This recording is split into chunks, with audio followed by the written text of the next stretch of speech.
Hola a todos y bienvenidos a una nueva conversación de los jueves, nuestra Stammtisch de todos los jueves que hacemos de forma virtual. Como ya sabéis, en este mes de noviembre y en diciembre estamos haciendo conversaciones temáticas y hoy vamos a hablar de literatura latinoamericana.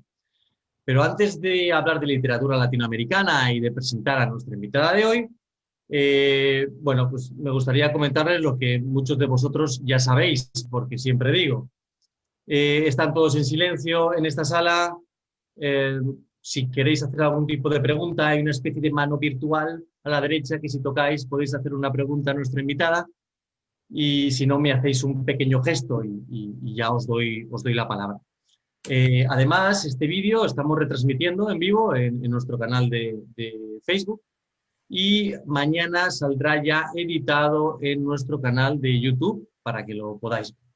Las personas que no hayan querido entrar hoy a la sala podéis hacer preguntas en Facebook, ¿vale? Que nosotros las leeremos y se las transmitiremos a nuestra invitada.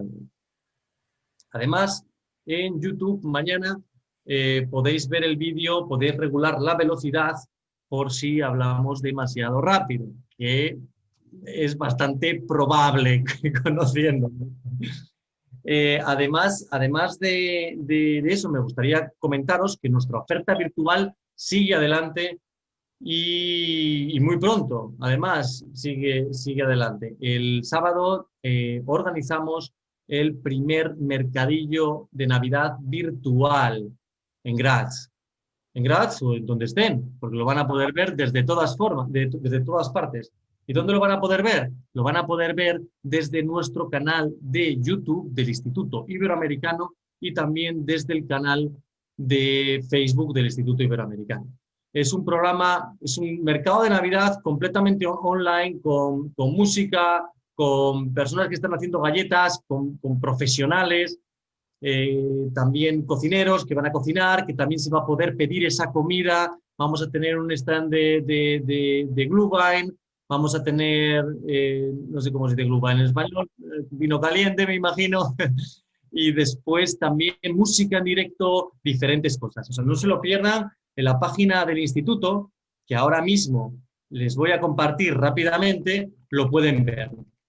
Es el día 28, este sábado, de 11:30 a 11 de la noche.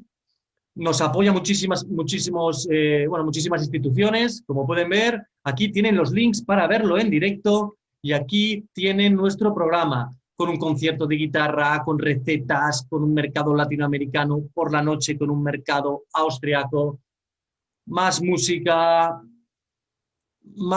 también y por la noche pues un poco de fiesta, ¿no? Fiesta virtual, cada uno en su casa. Si quieren más detalles, aquí tienen todo nuestro programa y el mercado austriaco, con la gente que... Esto lo hacemos para ayudar a las personas que no pueden vender sus productos en los mercados de Navidad este año por la situación actual de la pandemia y es para ayudar. Es totalmente gratuito y es por una buena causa. Así que si quieren tomar un Glühwein o si quieren pedir un Glühwein o ver recetas, pues ya saben dónde pueden hacerlo. Aquí tienen los links. Y sin más preámbulo, hoy tenemos la gran suerte de contar con la doctora Faiza. Escritora, ha escrito su nuevo libro, traductora de numerosos libros, del alemán al español, profesora universitaria, bueno, currículo muy amplio y tenemos la gran suerte de poder contar con ella y poder tener una conversación sobre literatura latinoamericana. Buenas noches, Erna. Hola. ¿Qué tal estás? Muy bien, gracias. ¿Cómo estás viviendo la situación actual, Erna? Cuéntame. Como todo el mundo, encerrada en mi casa, trabajando, Leyendo, me imagino. escribiendo, haciendo sesiones con Zoom. Zoomista. Zoomándome. Me imagino. Erna, a mí me gustaría preguntarte, ¿cuál fue el primer contacto con la literatura latinoamericana que tuviste? Es una buena pregunta, pero antes que nada quisiera agradecerte esta invitación para tomar parte en estas sesiones y sobre todo porque hoy es el cumpleaños de una de mis autoras traducidas de la Argentina, Luisa Valenzuela, a quien quiero mucho y quisiera dedicarle esta sesión un poco. Pero tengo que decir antes de empezar que no voy a hablar de la literatura latinoamericana para que nadie se extrañe, sino de mi literatura latinoamericana. Entonces me preguntas cuál ha sido mi primer contacto, ¿no? con la literatura latinoamericana. Y debo anticipar que en mis estudios no existía la literatura latinoamericana. Yo estudié la carrera de traducción e intérprete y la única literatura que existía era la española. Yo tenía un fantástico profesor que también fue traductor de Quevedo, de Salinas, de muchos autores interesantes, pero todos españoles. Y no escuchamos ni una sola palabra de literatura latinoamericana, no existía prácticamente. Él nos hablaba de García Lorca, del Quijote, de Pío Baroja, de Ramón Pérez de Ayala, de Galdós, de Unamuno, en fin, la literatura del siglo de oro. Y en un momento me pregunté, ¿solamente existe la literatura española? Luego seguí con la carrera de doctorado en el Instituto de Romanística con otro profesor maravilloso, quien también era traductor, además de catedrático, y se llamaba Georg Rudolf Lind. Y se le conoce sobre todo porque ha sido la persona que descubrió a Fernando Pessoa, o mejor dicho, a la poesía de Fernando Pessoa. Entonces, lo que aprendíamos era literatura portuguesa. Pero, en un momento dado, él dio una clase de realismo mágico. Y entonces sí que me quedé entusiasmada con esta literatura tan fantástica y nos habló de García Márquez, de Vargas Llosa, de Carpentier, de Miguel Ángel Asturias, de Onetti, Carlos Fuentes, Juan Rulfo, ¿quiénes más? Cortázar, por supuesto, Roa Bastos, y este fue más o menos el primer contacto que tuve, bueno, pasivamente con la literatura latinoamericana. Y entonces esto fue tan decisivo para mí que decidí irme, para escribir mi tesis doctoral, irme a algún país latinoamericano. No conocía nada, entonces existían exactamente 2 becas, una para Colombia y otra para Venezuela, para una beca de investigación, digamos, ¿no? Entonces pedí las 2 becas y me resultó la colombiana, porque la Universidad de Caracas, como no sé si pasa ahora, quedaba cerrada por huelgas generales. Entonces, tuve la suerte de que pude ir en 1977 a un instituto fantástico, el mejor de todas las instituciones postgraduales de toda América Latina, creo, no creo exagerar, que es el Instituto Caro y Cuervo. Y este fue mi primer encuentro real, no solo con la literatura latinoamericana, sino también con la realidad latinoamericana. Porque Georg Rudolf Lind, el que dirigía mi tesis, me había hecho una propuesta para un tema para la tesis doctoral. Y era el ensayo en América Latina. Bueno, el ensayo. Entonces, tuve que leerme miles de páginas de ensayos aburridísimos, realmente sobre el paisaje, sobre no sé qué. Y todo me aburría y yo ya estaba desesperándome porque no me interesaba para nada el tema, pero sí quería ir a Bogotá. Y yo creo que fue el primer día después de haber llegado a Bogotá con su realidad que decidí cambiar de tema de tesis, diciéndome que con tanta pobreza, con tantos gamines, que son los niños que viven en la calle, con tanta desigualdad, yo no puedo escribir una tesis sobre el tema del paisaje en el ensayo del siglo XIX. No, para nada.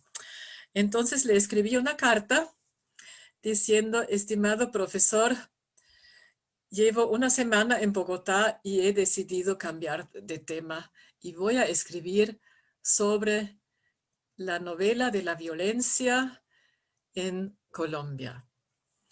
Entonces, para los que no han estado antes, la violencia no es la violencia con minúscula, sino la violencia con mayúscula, es decir, una época histórica en la historia de Colombia que duró más o menos entre 1948 y 1964. Y había un montón de novelas, cuentos, todos más o menos horribles, con muchas escenas de violencia, con torturas, con hombres del campo que le cortan órganos del cuerpo a hombres y mujeres y todo muy terrible. Pero la gran cosa era que en el Instituto Caro y Cuervo teníamos unos profesores excelentes que sabían muchísimo de teoría literaria, que me podían ayudar con encontrar modelos teóricos para estudiar todo esto. Y quisiera mencionar algunos nombres porque algunos de ellos ya se han muerto, que era Ignacio Chávez, que me impresionó mucho, Otto Ricardo y Ernesto Porras Collantes, estos tres profesores, una maravilla. Y además éramos un grupo de estudiantes internacionales de todo el mundo, desde el Japón hasta el Perú, Bulgaria, Rumania, el Canadá y bueno, una experiencia fantástica. Entonces decidí dedicarme a 5 novelas escogidas que tenían cierto interés literario, histórico y teórico, y que eran de diferentes épocas de la literatura colombiana.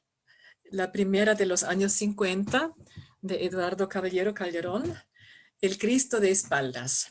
No sé si lo conocen. No son novelas muy conocidas, como casi todo lo que yo hago, o me dedico a textos que no son bestsellers, que no son, que no los lee todo el mundo, sino textos que por un motivo u otro son interesantes para mí. La segunda novela era La calle 10 de Manuel Zapata Olivella del año 1960, es decir, casi una novela por década. Y la tercera ya era de un autor conocido, Gabriel García Márquez, pero creo que es la novela menos conocida de García Márquez, que se llama La mala hora.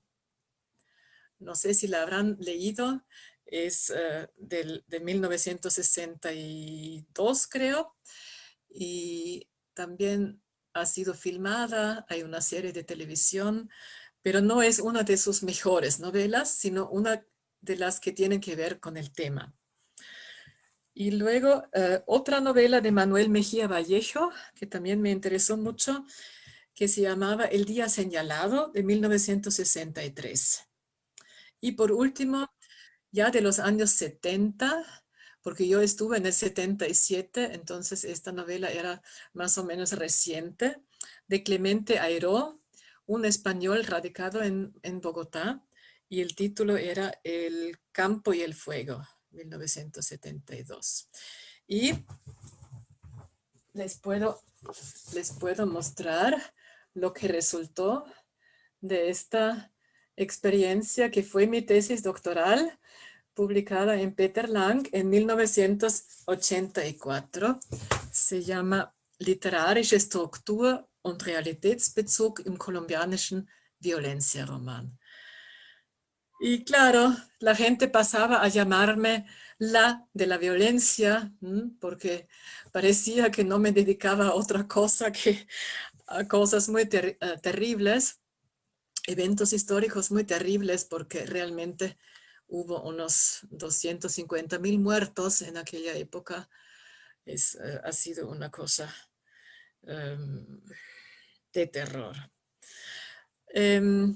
Pero como dijo ya antes Alonso Jiménez, antes de que empezáramos en vivo, que esto tenía que ver también con el tema del machismo y con el tema de la violencia sexual y violencia de género, el tema de la desigualdad entre los sexos.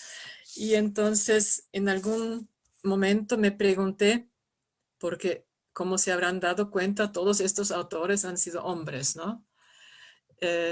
¿Y por qué no hay literatura de mujeres sobre este tema? Y realmente hay muy poco. Y entonces empezó lo que yo llamaría la segunda fase de mi encuentro con la literatura latinoamericana, que podría llamar la fase feminista, o la fase de la literatura femenina. Y esto empezó otra vez con un viaje a Puerto Rico, donde había un grupo de mujeres que ya desde hacía mucho tiempo se dedicaban a la literatura de mujeres.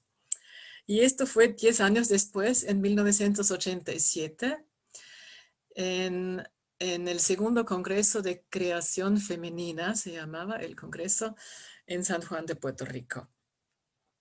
Y cosa curiosa, allí fue donde conocí no solo a Luisa Valenzuela, cuyo cumpleaños es hoy, sino también a Isabel Allende en persona.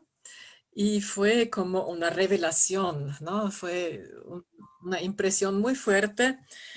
Por primera vez escuché nombres de autoras que, claro, ahora sé que son muy famosas, pero en aquel entonces no sabía nada de ellas, como Delmira Agustini, como Alfonsina Storni, Elena Garro, Elena Poniatowska, Ana Istarú, y todo tan impresionante que decidí escribir mi habilitación, es decir, otra tesis de Estado sobre este tema.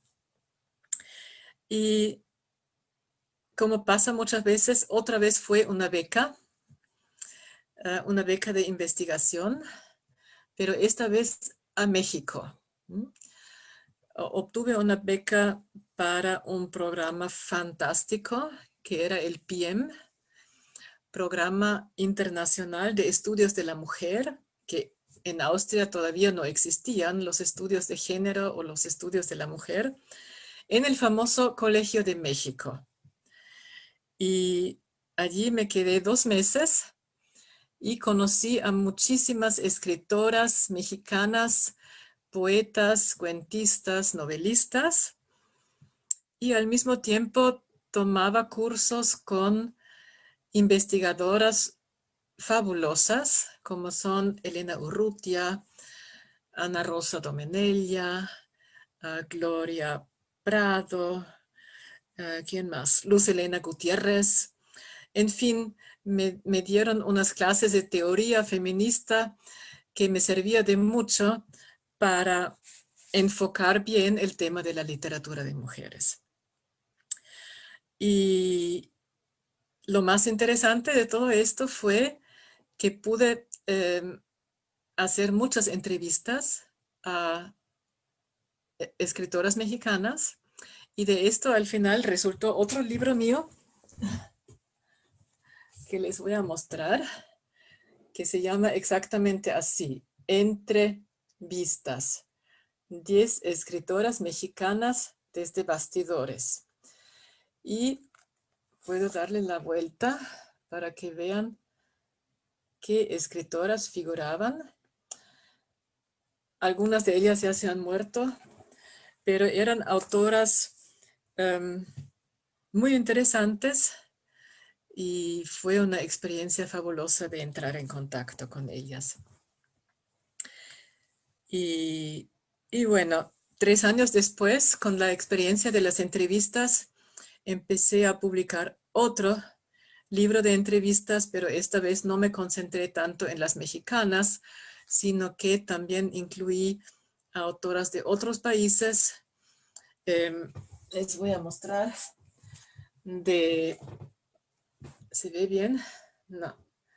De autoras que o vivían en el exilio o eran emigrantes o viajeras. Entonces había autoras del Perú, de México, de Argentina, de Chile. Sí, más o menos de estos países. Exiliadas, emigrantes, viajeros. Y bueno, al final de todo esto resultó mi tesis de habilitación, porque descubrí una cuestión, un tema que venía persiguiéndome desde hacía muchísimo tiempo, y era la relación entre el cuerpo y la escritura. Y de esto trata este libro. A ver. La ilustración de la tapa es colombiana, no sé si se ve bien, Territorium Frau, el territorio de la mujer. Y en este tomo estudio a 6 textos, debo decir, porque no todos son novelas, algunos cuentos, algunas noveletas de diferentes épocas y de diferentes países. Y no sé si los nombres de las autoras les suenan, que son María Luisa Bombal, de Chile, Armonía Somers, de Uruguay, Inés Arredondo, quien era otra de las autoras entrevistadas en el libro de entrevistas, mexicana, Antonieta Madrid, venezolana. Bueno, traté de incluir una autora de cada país y siempre de una época diferente, ¿no? Luisa Valenzuela, a quien ya hemos mencionado, y una autora argentina, Alicia Cosamé. Bueno, esto ha sido más o menos lo que hice en el ámbito de investigación, pero al mismo tiempo ya empecé también a traducir. Y tengo que corregirte, Alberto, porque al principio dijiste que yo traduzco del alemán al español y no es así. Traduzco del español al alemán, ¿verdad? Y el primer tema que me llamó la atención para las traducciones fue el tema erótico, ¿no? Cuando se habla de la relación entre cuerpo y escritura, lo primero que te viene a la mente es el erotismo, y yo creo que este libro, a ver, ha sido uno de los que más éxito han tenido, porque además le inventé un título, Amórica Latina, ¿no? Amor, América Latina, Amórica Latina, que es del 91.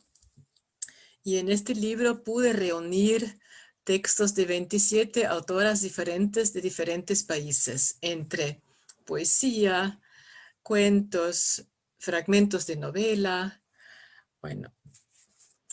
Y más o menos como complemento de este tema, que es menos agradable, pero también tiene que ver con la relación entre cuerpo y escritura, fue otra antología dedicada al tema de la tortura y la violencia política, porque me di cuenta que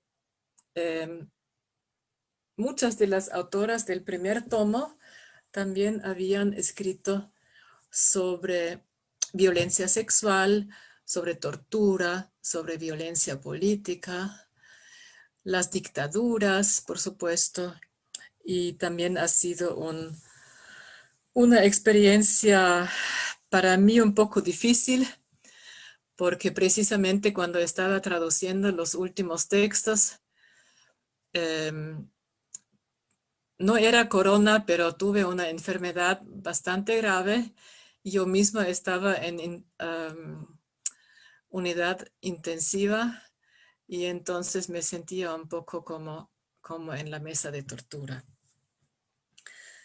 Bueno, pero no quisiera hablar tanto, quizás quieran hacerme algunas preguntas.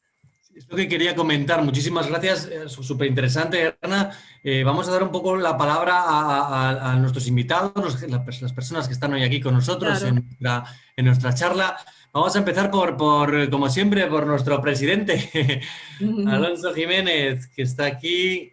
Alonso, ¿qué te ha Bueno, parecido? muchas gracias, Alberto. Y de nuevo, muchas gracias, señora Pfeiffer, por aceptar nuestra invitación.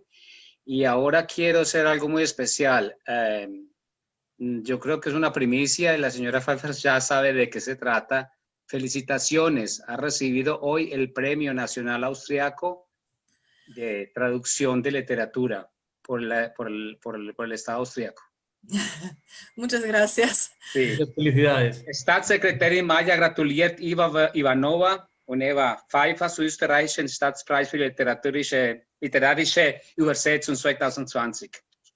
Felicitaciones porque su aporte ha sido maravilloso. Muchas gracias.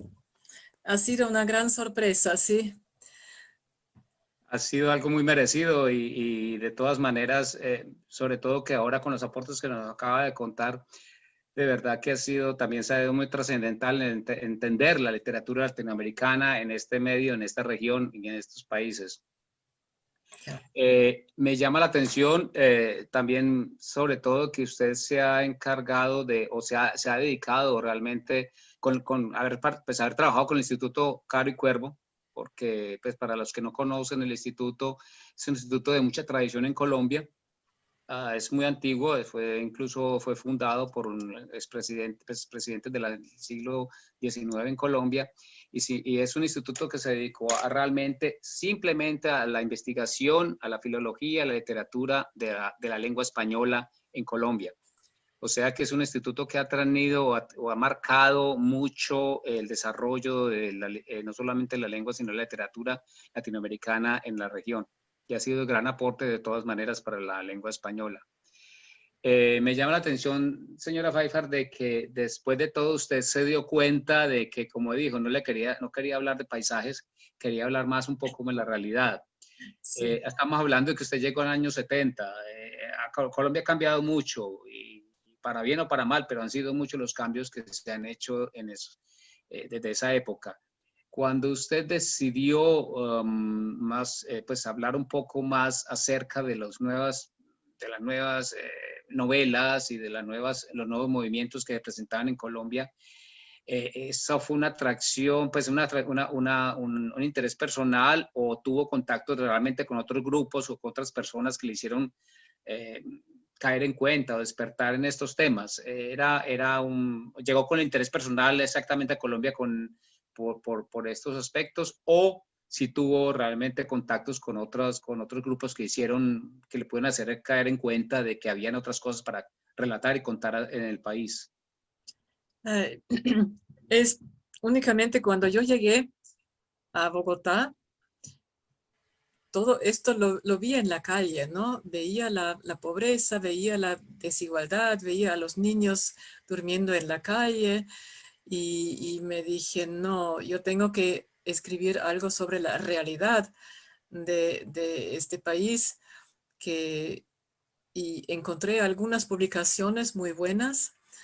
Colombia, país real, país, ¿cómo era? Ya hace tanto tiempo que no me acuerdo de los títulos, pero me di cuenta de la enorme discrepancia entre la teoría que yo había leído de que Colombia era la supuesta Suiza de América Latina, y que cuando yo salía a la calle cada vez me robaban, ¿no? En los 7 meses que estuve me robaron en los 7 meses me robaron 4 veces, ¿no? Entonces, había que tener miedo, había que tener cuidado y claro, los profesores eran muy críticos también y había mucha teoría, me interesó mucho. Y bueno, esto fue una cosa. Después descubrí que había tantas novelas de la violencia que creo que en total eran unas 82 que leí desde el principio hasta el final y casi todas eran horribles. Y acababa de salir también un libro histórico sobre la época de la violencia y, por ejemplo, en un teatro daban piezas de teatro sobre la violencia. Entonces era un tema que estaba en el aire, ¿no? Recuerdo una función de teatro que se llamaba em, La Candelaria años 50, es decir, los años 50, pero años sin cuenta. Y se podía ver en escena cómo funcionaba todo este sistema de terrorizar a los campesinos, quitarles las tierras y todo esto. Esto me impactó mucho, sí. Sí, yo recuerdo que, por ejemplo, usted habló del Cristo de espaldas Exacto. y eso era casi una lectura obligada Ajá, en mi colegio, en mi bachillerato, ajá, porque sí, afortunadamente estuve en una institución que tenía o daba campo a ver esta problemática social que estaba viviendo el país.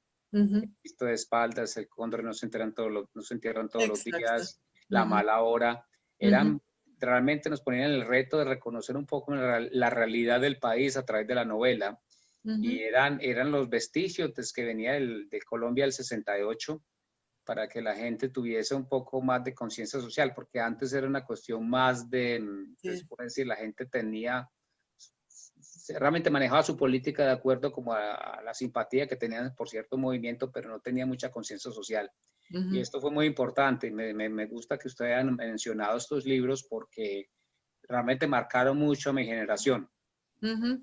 Nos hizo caer en cuenta de muchas cosas que nosotros no conocíamos realmente de la casa, porque bueno, a pesar de que Sí, mis padres eran realmente muy activos políticamente, hablaban mucho de política, pero realmente conocerlo por medio de la novela era un acercamiento más a la realidad del país. exacto. Y entonces, de verdad, me gusta mucho que usted mantenga ese interés por esos temas tan impactantes de nuestra historia. Sí, sí. Muy bien, si alguien tiene más preguntas para la doctora Faifa, ya sabéis que tenéis una especie de mano digital en la parte derecha, lo podéis tocar o me hacéis una señal. Si no la encontráis, me podéis hacer una señal. Margit, ¿quieres comentar algo? Que te veo. Sí, comentar que es súper interesante que has todo esto que has hecho y aún haces. Para mí, lo más importante o interesante es recibir propuestas de libros latinoamericanos que no están muy difícil a leer porque estoy aprendiendo el idioma. Y, por ejemplo, traté de leer cuentos cortos de Cortázar y Ujú. me di por vencida porque es bastante difícil.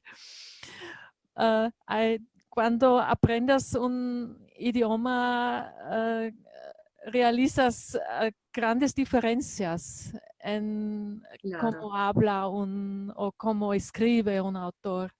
Sí. Y estoy buscando libros que puedo más o menos entender bien. Ajá. De fácil lectura. Sí. Ay, yo me acuerdo muy bien el primer libro que leí de Miguel de Unamuno, un filósofo español, y, Y la primera página creo que me llevó 10 horas, ¿no? Ajá. Porque había que buscar todas las palabras nuevas y era muy difícil. Ajá, ajá. Eh, yo leo todo el libro y no busco casi no palabras. Lo Ah, que entiendo, entiendo y el resto no entiendo. fabuloso, fabuloso. Poco a poco, Es, Margit, poco a poco. Sí, sí, bueno, pierdo cosas, está claro que no entiendo todo. claro. Sí. Para esto también estamos los traductores, ¿no? Porque no todo el mundo puede aprender todos los idiomas del mundo, eh, por más que quiera.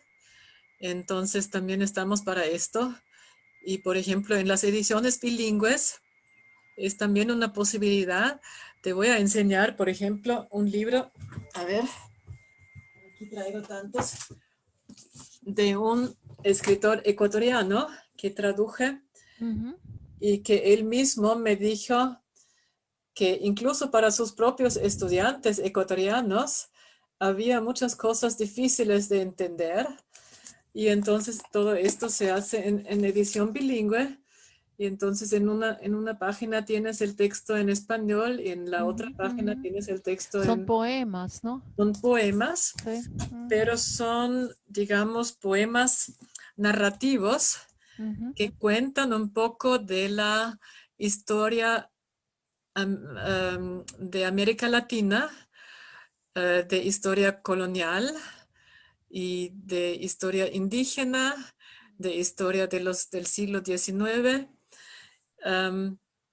y explica más bien en palabras poéticas cómo funcionaba la explotación de los negros o ujú, la ujú, esclavización, em, el famoso encuentro entre españoles e indígenas y temas así, ¿no? Que también me parecieron muy, muy interesantes. ujú.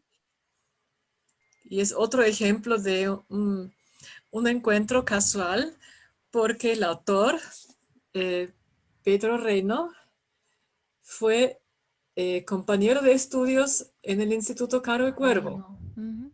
Pedro Él Reino. fue 2 veces a Bogotá, al Caro y Cuervo, en el 77 y en el 88. Sí.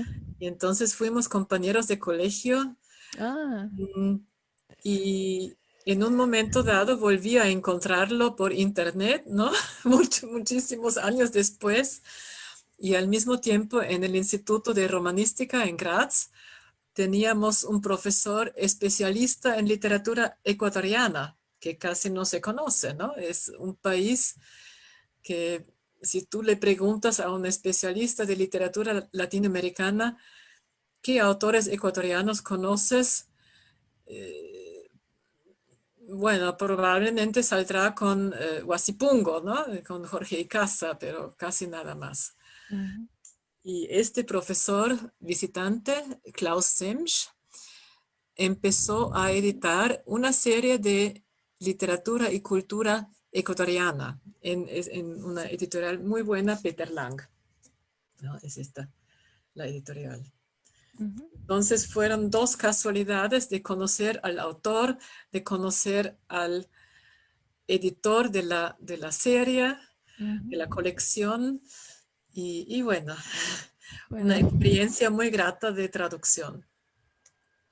ujú. Muchas Gracias. gracias, Margit, por tu Gracias. pregunta. Me acaban de comentar que tenemos aquí también hoy presente al profesor de la Universidad Nacional Mayor de San Marcos, Oh, Lima, Perú, don Agustín Prado Alvarado. Muy buenas noches aquí en Austria.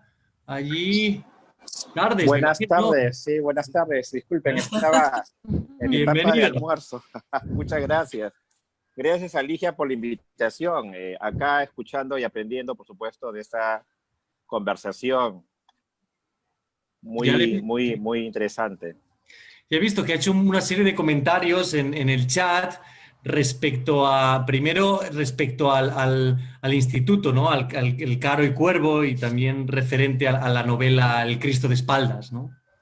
Sí, porque El Cristo de espaldas me parece que es una novela que circuló en América Latina, en una editorial Ariel, que era una editorial bastante popular, que mezclaba textos de literatura española, europea y también latinoamericana, y es uno de los libros que yo recuerdo encontrar en la biblioteca de mi casa, ¿no? Entonces, esa novela sí me parece que sí circuló en América Latina, y seguramente muchos lectores ya lo hayan podido leer, ¿no? No sé el día de hoy, ¿no? El día de hoy ya no me atrevería a decir que sea una novela muy leída fuera de Colombia, digamos. Sí. ¿Me escucha? Sí, ¿no? ¿Está ahí? Sí, sí, sí, sí, sí, Ah, sí, estoy perfecto. No, acá. pensé que había habido un problema de No, no, conexión. no, no. No, no, Eh, tampoco. Don Agustín, ¿tiene alguna pregunta para la señora Faiza? Quizás. Sí, en tal caso me gustaría ver si ella ha podido revisar, por ejemplo, este tema de la violencia en los últimos narradores o narradoras colombianas, y considera que ese tema de la violencia es un poco transversal. Y en tal caso, una pregunta de curiosidad: ¿dónde tuvo la información de que Colombia era la Suiza latinoamericana en algún momento, ¿no? Porque Eh, me parece que en el imaginario de nosotros, la Suiza sí, latinoamericana ha sido Uruguay, ¿no? ajá. Más que Colombia, ¿no? Hola, Un Atenas. gusto, doctora, un gusto conocerla. Sí, la Suiza o la Atenas de América Latina también se la llamaba. Era un dicho, te lo encontrabas en cualquier ensayo, en cualquier historia, lo repetían muchísimo, que había sido uno de los países más pacíficos. Y, bueno, era un mito, ¿no? La Atenas o la Suiza de América Latina, pero Claro, cambió, porque siempre bueno, por lo menos a mí, ¿no? Hemos tenido un poco esta idea de una especie de violencia continua, agravada, por supuesto, en las últimas décadas por sí. el narcotráfico, porque incluso cuando uno lee 100 años de soledad, es como que las guerras civiles están presentes, ¿no? Es como que si fuese una especie de tópico de la cultura colombiana esta parte de la violencia, ¿no? Sí, ahora sí, pero digamos, en los años 30, 40 del siglo XX era al revés, que Colombia era muy pacífica, que era un país democrático, que casi no tenía dictaduras, etcétera, etcétera. Después cambió mucho con el Bogotazo, como explicó Alonso Jiménez, ¿no? En el 48, con el Bogotazo, cambió completamente la imagen de Colombia. Y claro, luego con la guerrilla. Me ha parecido muy interesante la pregunta de Agustín, la que comentaba. ¿Has seguido desarrollando este tema, o te has seguido interesando, o has leído mucho sobre las nuevas novelas relacionadas con el tema de la violencia, las más actuales? Hubo algún momento en que ya me fastidiaba aquella etiqueta de ser la de la violencia, entonces traté de encontrar otros temas. Y, bueno, después del tema de las mujeres y el feminismo, encontré un tercer gran tema, que era el tema de la literatura judeo-latinoamericana, ¿no? Porque descubrí que muchísimas de digo, entre comillas, las autoras que había traducido eran de ascendencia judía. Y en algún momento dado me empecé a preguntar por qué y qué tenía que ver esa, esa situación de inmigrantes o hijas, hijos de inmigrantes, de exiliados, sobre la escritura.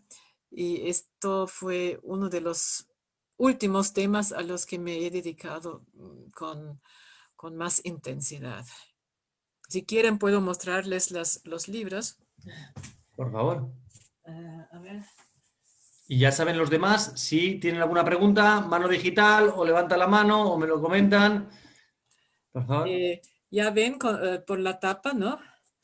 Que Sí. es un tema judío y se llama Mit den Augen in der Hand, con los ojos en la mano, que es una cita textual de uno de los textos que traduje. Y este tomo contiene, a ver, ¿cuántos son? 17 autores y autoras judeo-argentinos. Es decir, ya me aparté un poco de Colombia y me concentré en la literatura argentina en los últimos, digamos, 15 años y descubrí una gran cantidad de autores y de textos muy interesantes que tienen esa condición de hibridez, de influencias de otras culturas, de plurilingüismo, de también temas sociales, por supuesto. Y tuve la suerte de poder hacer un viaje de estudios a la Argentina en el 2013, donde entrevisté a muchos autores y autoras, y de las entrevistas resultó otro libro, no sé si se puede leer bien, Sie haben unser Gedächtnis nicht auslöschen können. Son conversaciones con autoras y autores judeo-argentinos, y estoy bastante orgullosa porque una de ellas acaba de ganar el premio Rómulo Gallegos, Perla Suez. El premio Rómulo Gallegos es uno de los mayores premios de literatura de toda América Latina, y una de estas autoras acaba de ganárselo. Creo que se otorga cada 5 años. Y esto fue una experiencia muy interesante con otro tipo de literatura, ya también violencia, pero el aspecto más importante era el de la interculturalidad, transculturalidad, la cuestión de la lengua, de los idiomas, porque vienen de muchas partes, ¿no? Los inmigrantes de la antigua Rusia zarista, del norte de África, de Marruecos, de Siria, de diferentes partes. Y ha sido una cosa muy fascinante también. Y Sí. sí, y entonces aquí había 17 autores y autoras, y en un momento dado decidimos con el presidente del PEN de Austria traducir un libro de cada uno de ellos. Es decir, ya pueden imaginarse que me quedan muchos, porque hasta el momento hemos traducido 4 de ellos, un libro de cada uno, o de cada una, porque todas son mujeres hasta ahora. Pero vamos a ver a cuántos llegamos. Nos faltan algunos. Espero que a muchos. O sea, quiere decir que este proyecto de traducción de autores con ascendencia judía va a seguir, sigue. Espero que sí, mientras haya fomento para la literatura, para la traducción, y mientras haya energía, ¿no?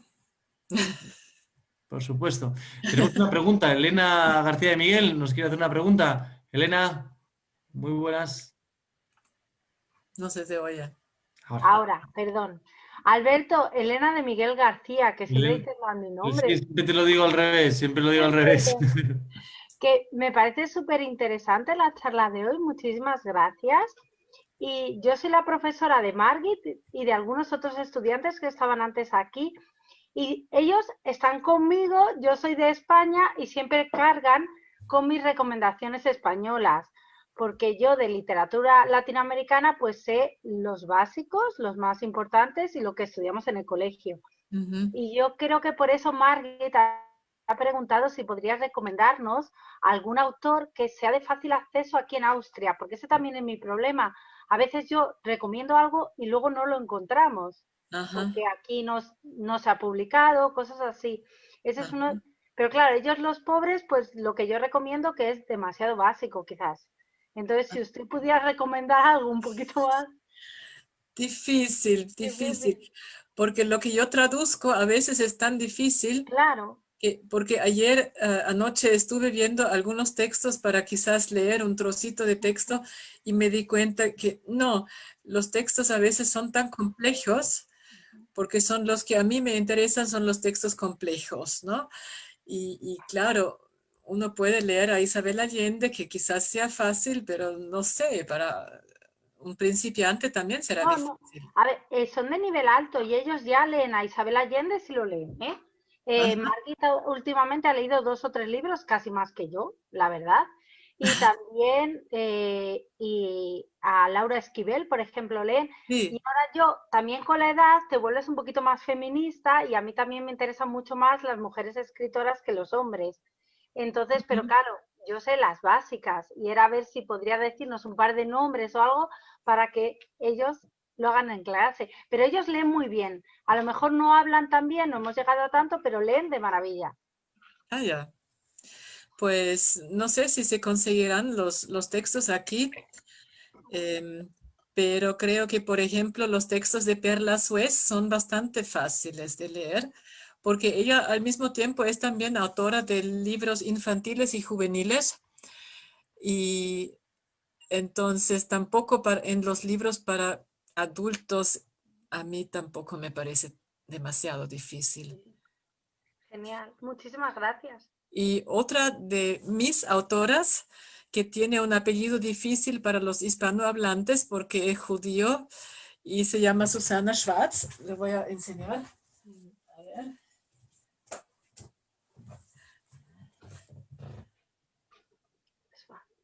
Schwarz, ¿no? Es como negro en alemán. Por ejemplo, este libro te lo voy a mostrar en español para que lo veas. De trenzas, ¿no? Trenzas. ¿Eh? Ah, qué bonito. Tiene párrafos muy cortos, así, y entonces se puede leer por fragmentos, ¿no?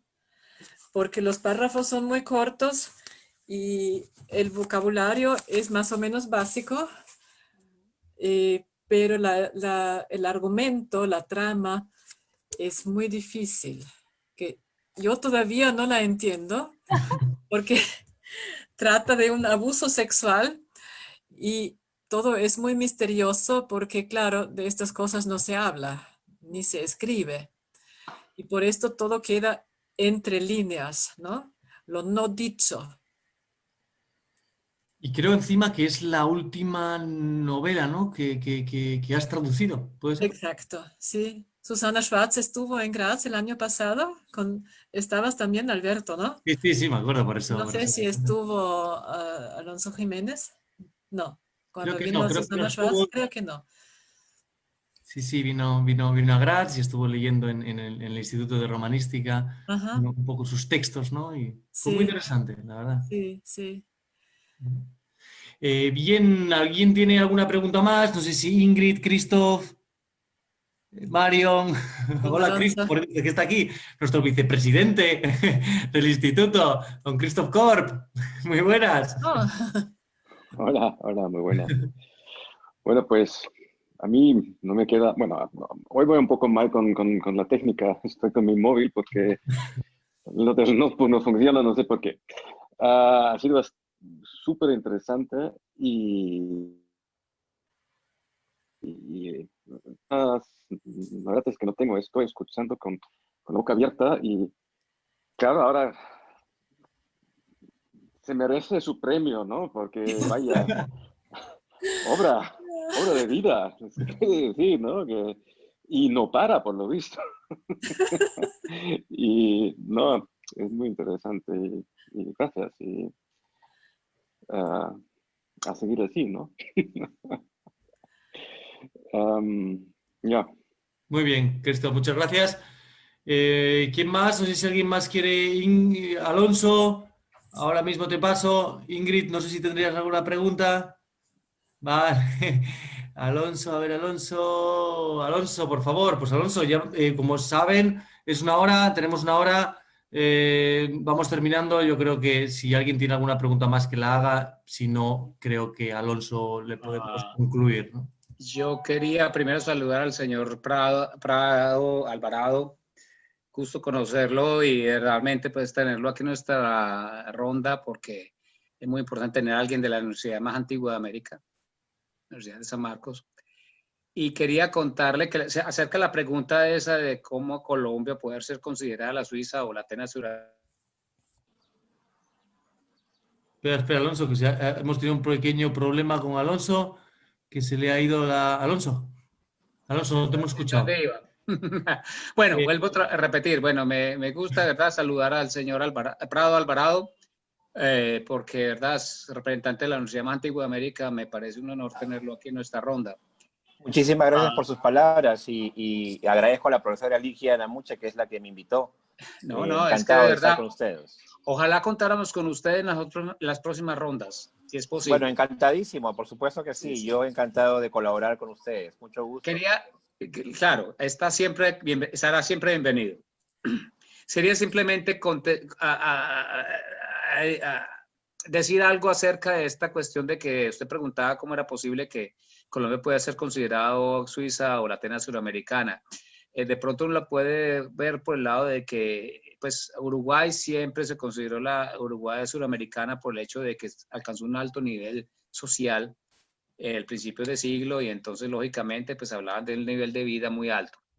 En el caso de Colombia se entiende por el lado del movimiento intelectual que tuvo Colombia al principio del siglo XX.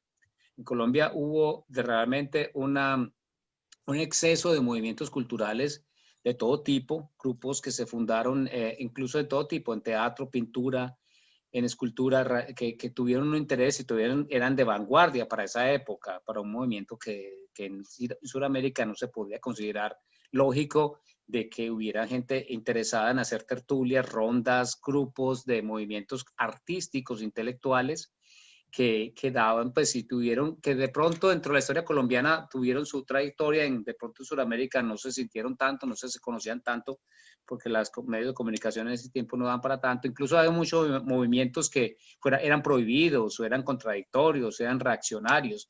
Realmente levantó una polvareda dentro del movimiento intelectual colombiano, y en Bogotá, que le sigue la Atenas Suramericana, era porque había un interés muy constante de todo tipo de movimientos intelectuales y culturales para la época.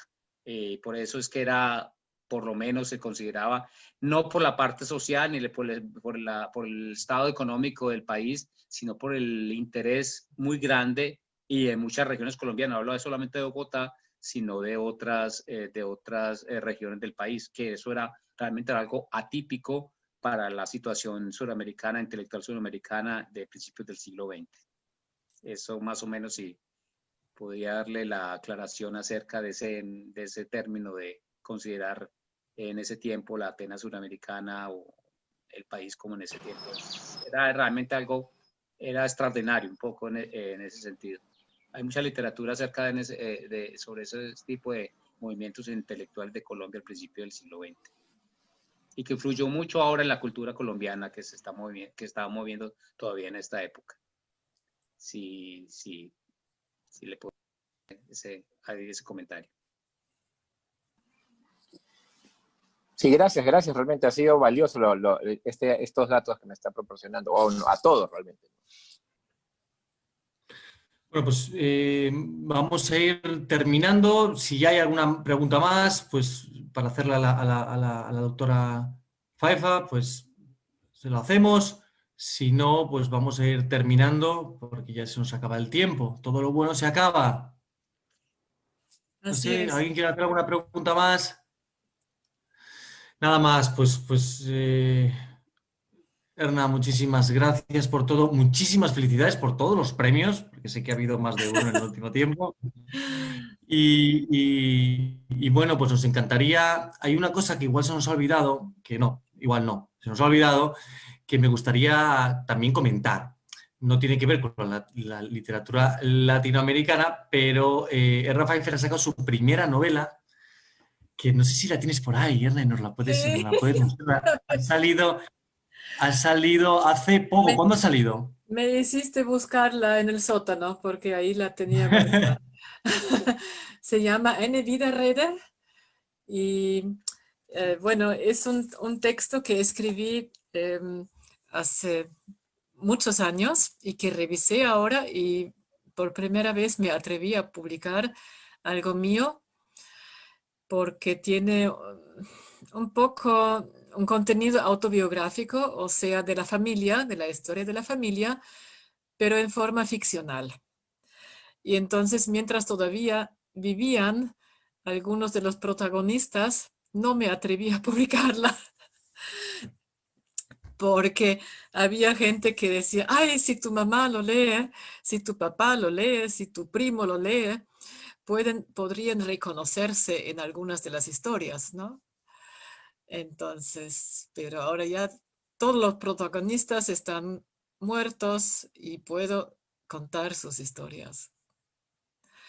Y al mismo tiempo, es un poco una reacción a los tiempos nazi, porque entre los textos ficcionales hago como una trenza, como Susana Schwartz, con sus trenzas de diferentes tramas, y pongo citas de un libro de educación de los años 30 y 40. Textos terribles, cómo se debe educar a un niño, que me impresionaron mucho. Y bueno, y la tercera parte de la trenza son cartas de un soldado austríaco en la Segunda Guerra Mundial. O sea, por una parte es un diálogo entre dos mujeres, vienen las partes del manual de educación nazi y vienen las cartas del soldado. Y bueno, esta es la construcción. Y más no puedo decir porque deben leerla. Ya, a eso vamos, ya que vamos, aquí nos está viendo gente que está participando aquí en la tertulia, gente en Facebook, mañana en nuestro YouTube, la gente que está escuchando esto y quiere el libro, ¿dónde se puede conseguir? Se puede conseguir normalmente por internet o en una librería. Yo sé de algunos amigos que se lo han conseguido no puedo decir nombres, ¿no? Porque sería publicidad. Bueno, Pero lo digo yo si quieres. cualquier librería austríaca lo puede proporcionar. O sea que a partir del 7 de diciembre, ya saben. Y si no en internet, lo tienen. Ya. En la Pues misma muchísimas editorial también se gracias. puede pedir. En la editorial Löcker también se puede pedir. Luca.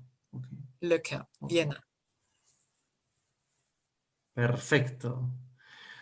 Pues muchísimas gracias, un gusto Gracias a tenerte aquí con ti. nosotros y, bueno, espero que sigamos haciendo proyectos juntos porque, bueno, ya he hablado con Erna que nos gustaría hacer alguna presentación de los libros, trayendo también a una de estas conversaciones a las autoras latinoamericanas. Esto sería interesante. De hecho, ya le he escrito a Susana Svart y bueno, a ver si podemos hacer algo antes de terminar el año. Me gustaría hacer un encuentro de estos virtuales con Fabuloso. ella desde Argentina. Muy ¿Vale? bien. Así que, bueno, sobre esas informaciones, pues ya les iremos comentando poco a poco. Muchísimas gracias, Erna. Muchísimas gracias a todos los participantes y a todos los que nos estáis viendo. No os olvidéis, el próximo sábado tenemos mercado de Navidad virtual. En nuestra página web encontráis todo. Muchas gracias, Erna. Muchas gracias a todos. Un beso, abrazos y hasta pronto. Hasta Chao. pronto. Chao. Adiós.